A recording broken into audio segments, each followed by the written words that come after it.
My name is Kristen, and as you all know, we work in the emergency department here at Raleigh General, and I have to do a capstone project, and this is my in-service. And for my in-service, I decided to talk about the nursing support group that I would like to start and develop for our department.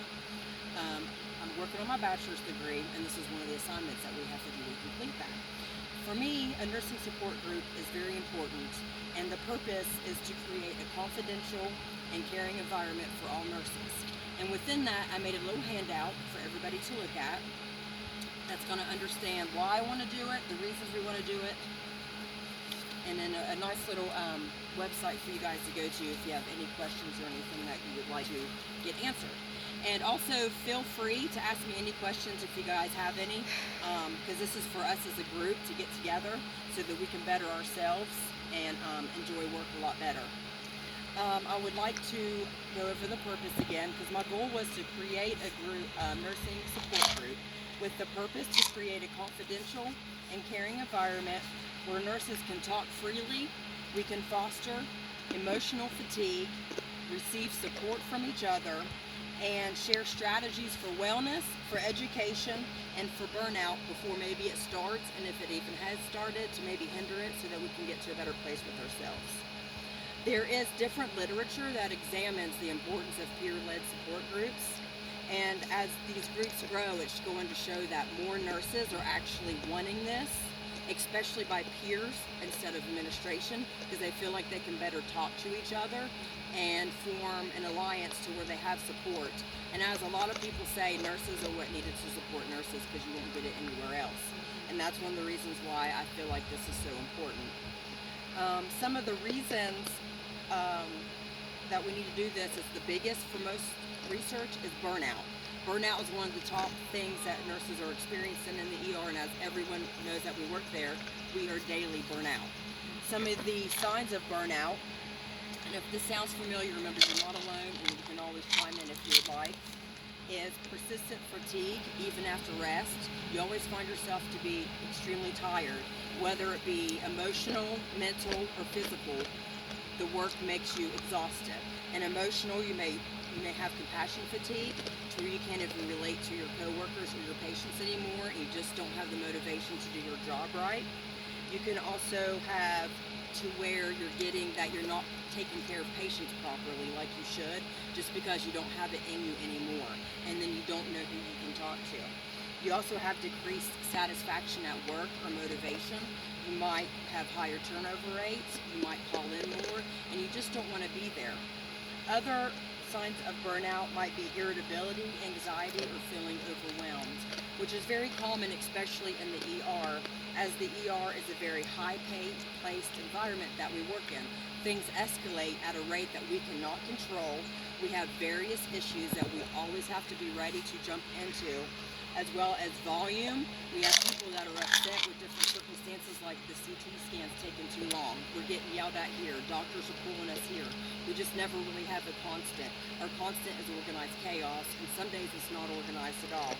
We have traumas that come in, life-threatening traumas that we have to learn to get over, and then just go to the next patient, and we don't get any time to process or debrief.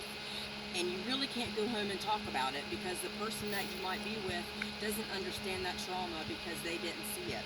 So it's very nice to have a support that you can go to and discuss these things, debrief on your feelings, and also debrief on what maybe we could have done better to make it go better, to support each other as a whole. Some benefits of joining a nursing support group. For me, the biggest benefit is going to be peer support. I feel like in an ER, sometimes with the volume and with all the traumas, you may not get as close to the people that you work with, and those are the people you need to be the closest with. Because at the end of the day, that's your team. That is your family at that time. And they're the people that are either going to make you or break you. And without a good team, you can't properly take care of the patient. You have to learn to help each other out. And also, one of the biggest things I have found, especially in our ER, is we never have supplies. That's super stressful, and it causes a lot of problems. I feel like if you have a good peer group, they can help you figure out ways. Like if maybe you don't have this, maybe we can work on getting that, or we can find a different strategy in order to get that. I think some of the biggest consequences, like I said, with nurse burnout is also patient safety. You see a lot of people that work now and they just don't care anymore. And they never visit the patients. They don't talk to the patients. They have no consideration for the patients. And the main reason that we became nurses, our purpose for most, is to be good nurses. Why? To serve patients, to make them feel welcome, to make them feel like they need to be with us, and to make them feel like, people come to the hospital for nursing care. You can see a doctor anywhere, and before long, doctors may be just on the telephone. Nurses serve a primary role, and that is bedside care, and that's why people come. In order for us to be the best nurses we can be, we've got to get past this burnout or try to stop it from developing. I think you're doing good because a lot of nurses also commit suicide. That is true. We have like one of the highest suicide rates, Especially emergency nurses. They have, bypass veterans yeah, by margin. because of all.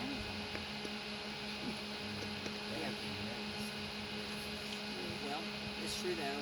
Like emergency room nurses especially have a higher rate because of the traumas and the environment is just so unpredictable. Well, like she said, when you have a trauma, when you have a trauma come in, and it's a 3-year-old little boy, it's a 3-year-old kid who has gotten into their parents' medication, and it's through no fault of just an accident, and you work on that kid for 30 minutes, just because you have a trauma assignment doesn't mean that you don't have 3 other patients in those other rooms, but you've been in this room for 30 minutes. So therefore, after you're done with this kid, working this kid, so now you've suffered a loss. Now you've suffered the loss of a child.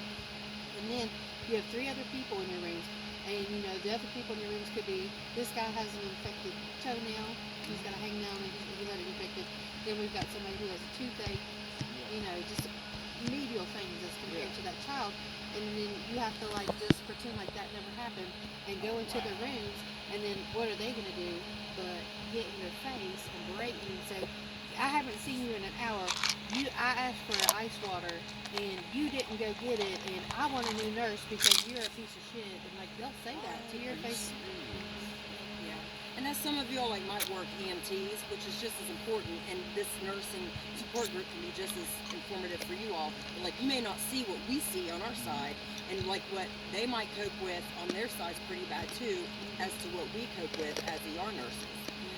Another big benefit of a nursing support group that is important to me is the open communication. So some guidelines, and as I have made Jennifer as a facilitator in some of these meetings, is we want to be able to have the area to be for open communication, so everybody, we're free to talk about any circumstance that we want. With this, you can share and process and know that you're in a safe space. However, you need to also know that if it's too much, you can leave at any time, or you can just quit speaking at any time. And there's also avenues such as journaling that can also be like a nonverbal way to debrief if you need to as well, and then maybe later on read that journal at one of the meetings if you feel like you need to better serve the purpose. Because not everybody is just going to be able to put everything out there, because everybody processes it differently. But as long as you know you have a group you can go to that will offer you support that is judgment-free, completely confidential, because you don't want to go in there feeling like someone might write your name and say, so-and-so said this about you in our meeting. That's not what this meeting is about. It's completely confidential. Another benefit for me is open empowerment. I want nurses to feel like they have their power back and their responsibility back, and to know that they have a purpose, which was that they're important. We go to school to become these incredible people, and then by the time you get done, within 1 year that I've worked, I already feel like my job don't mean anything. Because unfortunately, administration and places like that and people you work with make you feel like that. And it would be nice to know that my care is important. And I feel like if you have a nursing group that will support you in that, they will also give you that positivity to empower you that you are important. And as a group, we are important. You are important. And then I think a very critical part of a benefit of a nursing support group is the mental health aspect.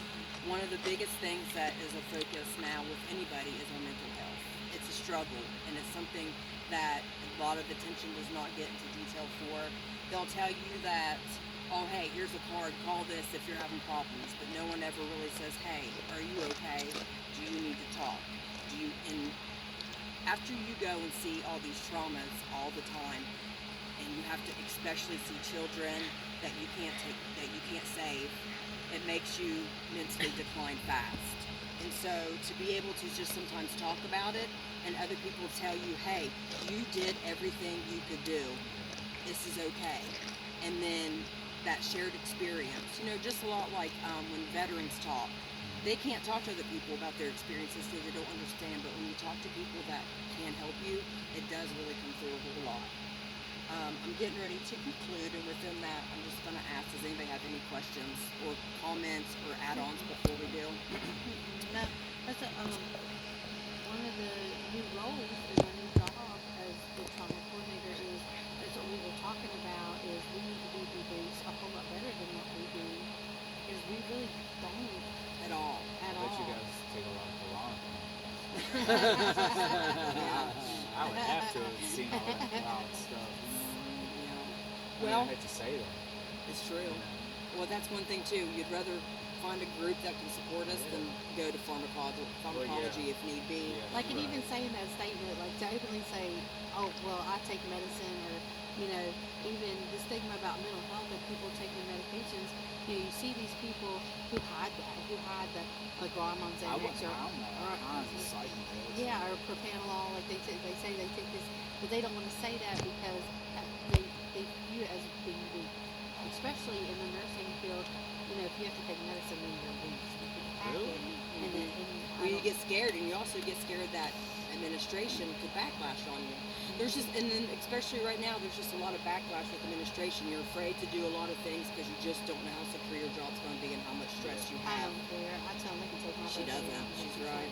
So, within that, I appreciate you guys for listening to me, and I hope you guys can get excited with me to do this nursing support group, to come and join. We're going to try to make it out in the park, a free open space, no administration. We'll have, the meeting will be once a month. We'll set it up, and we'll do it that. And like I said, I'm always up for feedback, for anything you guys think we can or can't do better. But I just really want to get a group together and have us all work with each other to make us a better team, make us happier, and to go back to loving our job again.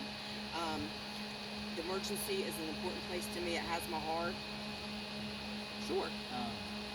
Do they give you guys time after they've had serious accidents, so you see, and just go take a break after that, rest yourself? If there's staff, they'll let you go. Yeah.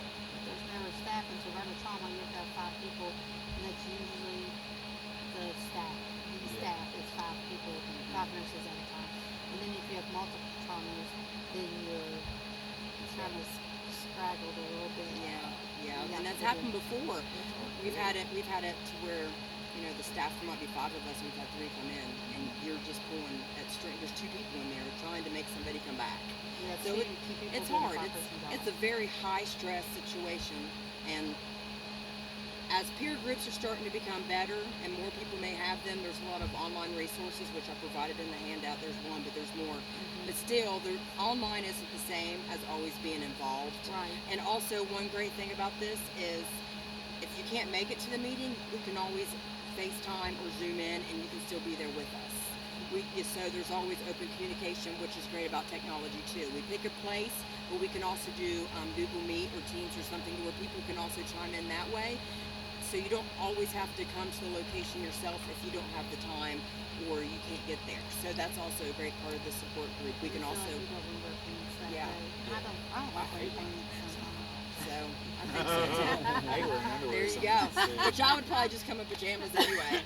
But if you guys don't have any other questions, I just want to thank you guys, and I'm excited, and I hope that everybody will get involved. You guys will spread the word to everybody in the unit or anybody else anything in the EMT world, anything, that we can come, because our well-being is important, and your life matters, my life matters, and our teamwork matters, and I just want to make a place for us to have a safe space. So thank you guys very much. Thank you, Kristen. Thanks.